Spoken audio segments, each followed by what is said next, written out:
What's up, guys? Welcome to episode 3 of F Dog Gaps. This episode is kind of going to be geared towards one specific topic, and that's the upcoming F1 season. At this time of recording, we are currently about 9 hours out from the first race. Just finished qualifying last night. Very eventful. A lot of things happened, so we're gonna kind of dive into that, dive into what we saw in testing and practice, and especially qualifying, and where the drivers are on the grid, and maybe be able to give a better insight than I was able to give about 2 days ago in my initial predictions ahead of the first free practice in Melbourne.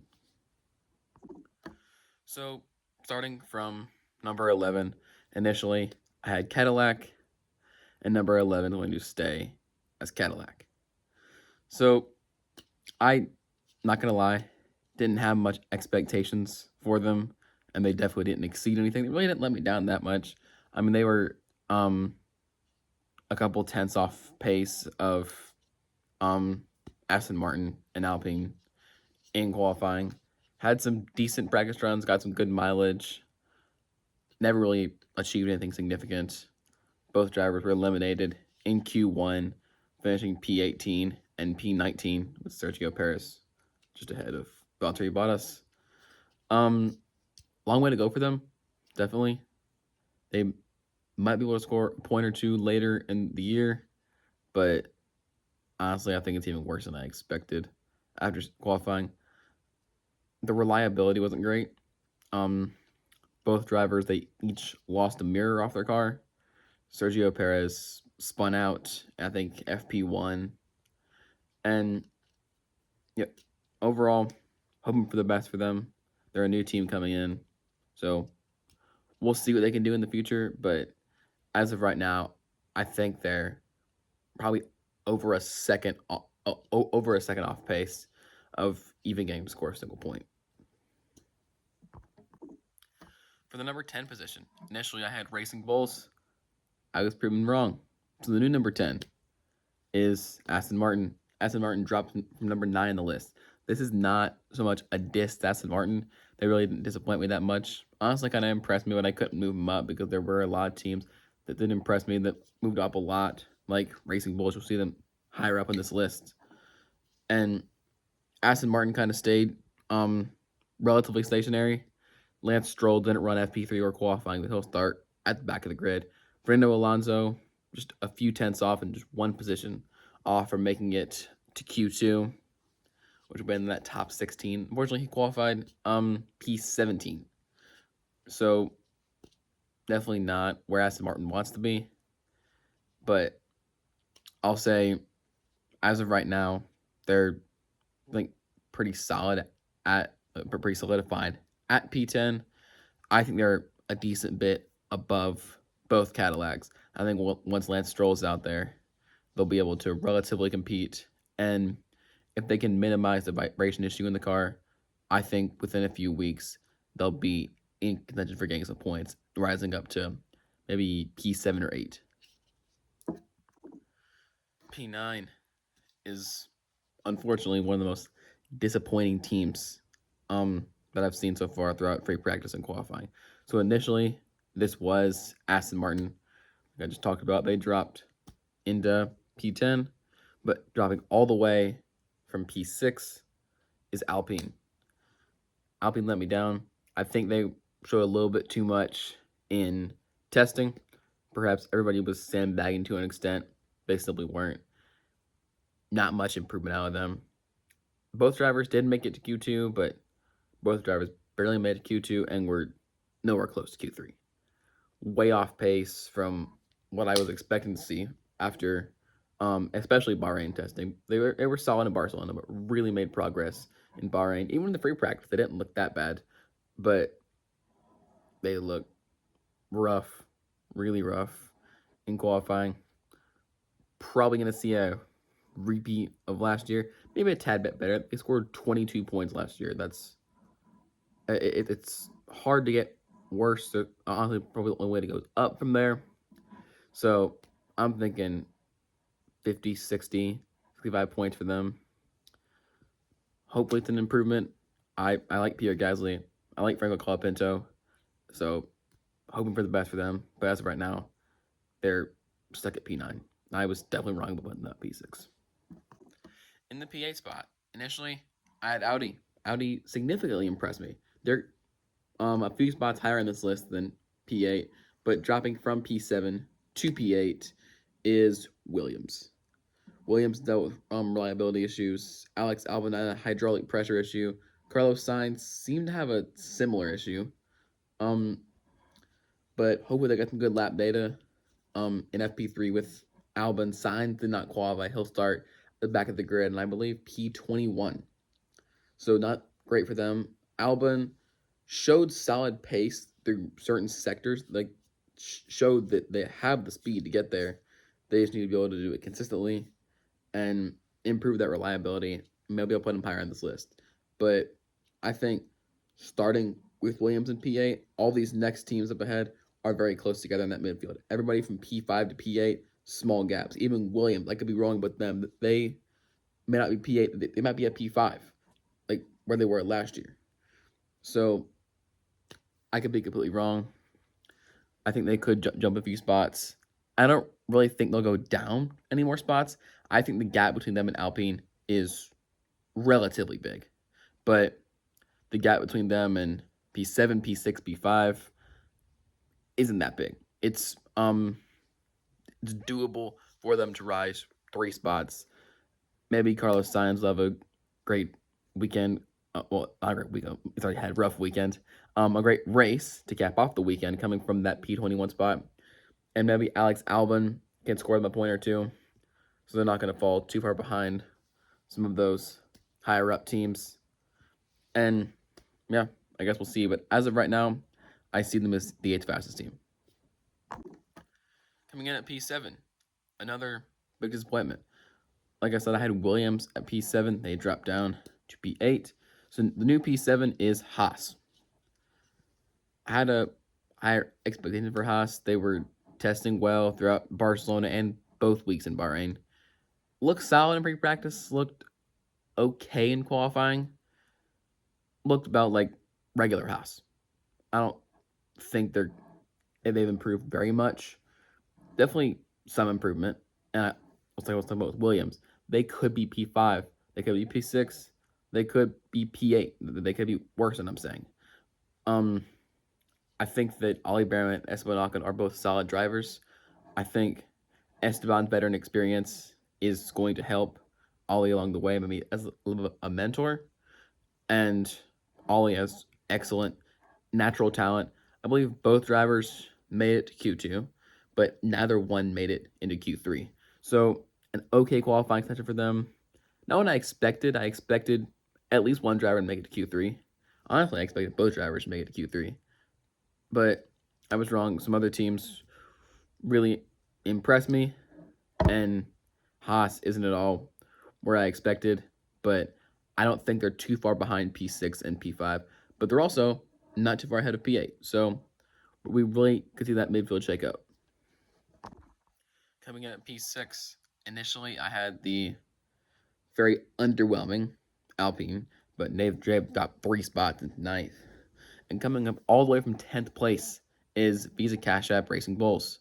Arvid Lindblad has really impressed me so far. Through qualifying, he looked very solid. Through free practice, he looked very solid. So is Liam Lawson.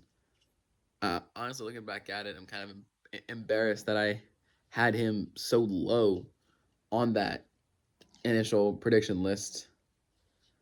Big part of that is just because I want Yuki Tsunoda to be back in a race seat. But if things keep going the way they are for Arvid and Liam, I don't think that Yuki is going to have a race seat this season. Racing Bulls have them at P6, not quite P5, but that's essentially a tie. I do think they're a little bit better than Haas and Williams, and they have a much higher chance to be in that fight for P5 than the 2 previous teams that I mentioned. Showed solid pace. Alan Perriman, I think, done an excellent job with that car. Ford did an excellent job with the engine. We'll kind of dive deeper into that later in the episode when we talk about the Red Bull senior team. But yeah, I think big stuff up ahead for B Carb staying in that P6 spot like they were last year, and potentially even moving up into that P5. I don't really see them moving up into P4 because the Big Four is still the Big Four. Topping out the midfield, we have someone who I initially had as P8, rising all the way up into P5. That is Audi. I think Audi was sandbagging. They took the sandbags off, and now we see that Gabriel Bortoleto made it to Q3, didn't get to run because of a issue where he couldn't bring the car back to pit lane. I think an engine issue to round out Q2, and Nico Hulkenberg was so close to making it in. Reason I have them above Racing Bulls is just long term. This weekend, I think we'll probably see Racing Bulls outperform Audi. I think we're going to look back at about Silverstone or Austria. I think we'll be looking back at this in a few weeks and saying, like, oh, Audi got a lot better. Because I think Nico Hulkenberg and Gabriel Bortoleto are better drivers than Liam Lawson and Arvid Lindblad. Too early to tell with Arvid, if I'm being honest. So, can't confirm that. I could be completely wrong. Hope I'm right, but I could be way wrong. I think Liam's a solid driver, but Gabriel Bortoleto, I think he's gotten his issue under control. He was wrecking the car a lot last year. Hopefully, he has the issue under control. He appears to have done that. His pace has been excellent. He out-qualified his teammate. And Nico Hulkenberg, still improving, I think, at the age of 35, 36. So, Audi, I think, is better than all other teams. They're competing for that midfield spot. And I think there's a small chance, but there is a chance that they're up there competing with Big Four. I think they, out of all the midfield teams, they are the team with the best shot to do so. I think we might see them as a little bit of a 2023 Aston Martin. They were still in that P5 spot, but they were competitive with third and fourth. So we'll see about Audi. I think they've done an excellent job so far. The engine looks good. Car looks very solid. Driver's very good. So hopefully they can maintain, at least maintain where they are in form and continue to progress. I think we could be seeing a lot of race in the future where not just one, but both drivers are making it into Q3. As we enter the Big Four, at P4, we have McLaren, who I initially had at third, drop them down a spot. They looked okay. They did. I believe P5 and P6, which is solid, definitely. The car looks good. Engine is decent. They have that Mercedes engine, so the engine's going to be good, especially with the new engine trick that Mercedes is using. And I just don't see McLaren where they right now where they were last year. They've dropped V spots. They're not the dominating force, and to be honest, I don't think they're close to the dominating force. Lando Norris had, and I think to his standards, an abysmal weekend leading up to qualifying. Qualifying, he was solid. Liv got P6. That's not terrible. Like I said, they weren't terrible in qualifying. Piastri was solid in the free practice, but the way they ran in practice, I think it's going to be hard to maintain consistency during the Grand Prix. So to be one of the Big Four teams, you got to have both drivers scoring points basically every race. And what I've seen, I'm not confident that both drivers can score points. I believe Oscar Piastri is the better driver. I think he was getting unlucky last year and probably the more deserving champion than Lando. And I think we're going to see, hopefully, there's no unluckiness for Oscar, and he can further prove why he is the number one driver that he showed us in the early parts of last season. Coming in at P3, we have a lot of people's preseason favorites, and that is Ferrari. Ferrari, for me, dropped from P2 down to P3. I never really saw people had them as the preseason favorites. I understood the argument, like, that people were saying. Never really saw them as the number one team, and I think every other team's taking the sandbags off and Ferrari never really had much, didn't have many sandbags on, so to speak. So they qualified P4 and P7. Look quick, look like arguably the second fastest team. I don't think they're anywhere close to first. And I think that we're going to see Ferrari a step ahead of McLaren. I am confident both drivers can score points just about every Grand Prix weekend. I think we're going to see 3 or 4 wins total out of Ferrari. I think we are going to see Charles Leclerc probably get a podium at the Grand Prix this weekend. I think we're going to see if you put him on him, if he wins of him. Same for Lewis. I think Charles is the better driver of the two, but Lewis Hamilton's still Lewis Hamilton. And if he's my number 2 driver, I am thrilled about that. Now, still long way to go in the year, and I still see Ferrari in that title conversation. I see any of these big 4 teams in the title conversation. But right now, I got to put them at 3 because I think the top 2 are on a different planet. Coming in at number 2, have Red Bull. And you're probably thinking, Ferrari, P4 and P7. McLaren, P5 and P6. Even VCarb was P8 and P9. And Red Bull only had 1 driver in that top 10. That is, of course, because Max Verstappen crashed. He'll start in P20, I believe. Isaac Hadjar will start in P3. Now, I think we can all agree that Max Verstappen is the better driver than Isaac Hadjar. That's no disrespect to Hadjar, more so respect to the 4-time, almost 5-time world champion in Max Verstappen. I think if Hadjar can qualify P3 in that car, Verstappen can get a lot of poles and a lot of wins. I think that we're going to see Verstappen right there in the title conversation. And if we're talking in the Drivers' Championship, right now, I see that Max Verstappen is the only driver on the grid capable of taking on the Mercedes drivers. We saw George Russell was 7/10 ahead of Isaac Hadjar, and Kimi Antonelli was 5/10 ahead of Isaac Hadjar. So I'd like to think that Verstappen is a couple of tenths ahead of Hadjar and is right there with the Mercedes drivers. He is the most talented driver on the grid. To me, there's not a doubt in my mind, Max Verstappen is the most talented driver on the F1 grid right now. And while he may not have the fastest car, he's still Max Verstappen. He's still going to make magic happen. In the second half of last year, he went on an incredible run. He did not have the fastest car. He won in Qatar. He won in Abu Dhabi, in Las Vegas.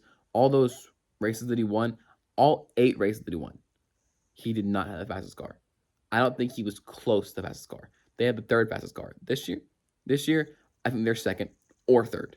But I just know that if Isaac Hadjar can qualify in 3rd, just 5 tenths back of 2nd, imagine what Max Verstappen can do.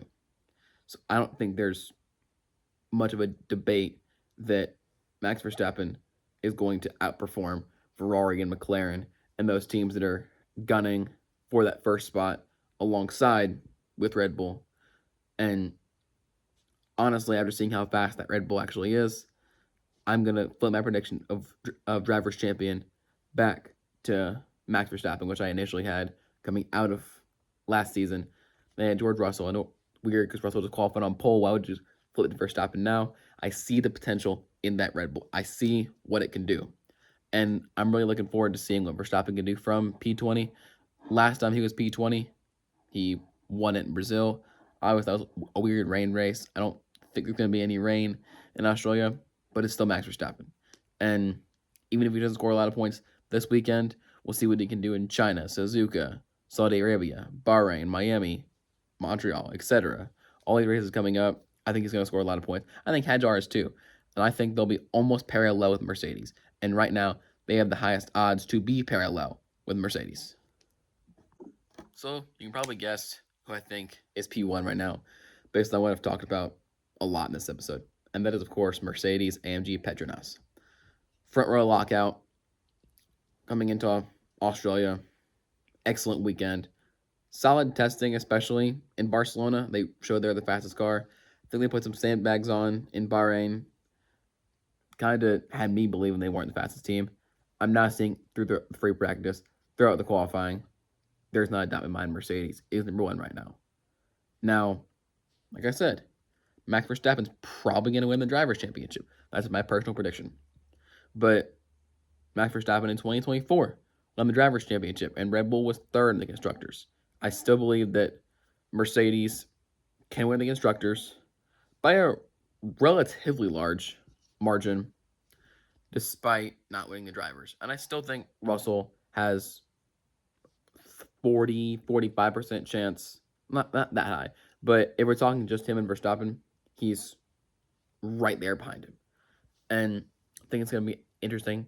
Title battle, I think it's going to be an even better battle for the number 2 drivers between Antonelli and Hadjar. Both are 2 great young drivers. We have 2 experienced, I guess you could say, rivals in Verstappen and Russell. I don't know if you guys are familiar with the beef there, but just look it up. I'm not going to go into significant detail on it, but the 2 don't like each other. I think that's going to make for an even better title fight. And overall, though, we're talking constructors, I see Mercedes as the clear frontrunner for P1. Definitely the fastest car, probably not the fastest drivers. Arguably, you could say that, but fastest car right now, great aerodynamics from what it seems like, solid reliability. We're talking just the engine. Of course, the engine is quick. Great leadership in Toto Wolff. Great history. They know what it takes to win. Many people on that staff have been there through I think that was 7 consecutive double championships between drivers and constructors. Double championship 2014 and 2020. An impressive feat. I think Mercedes is right back at that level after a couple of years of kind of having fallen off. But we'll see. So local time, races 11 p.m. Yes, I'm staying up and I'm having to stay up until 1:30 for the qualifying. And yeah, I guess we'll see what's going to happen this weekend. So if you guys want to drop your predictions in the comments, you can tell me whether you agree with me or whether I'm dead wrong. So I'm interested to see what you guys are going to say. I'm interested to see how the season's going to play out. And tell me if you like this kind of video and if I should do maybe one a week, just like this.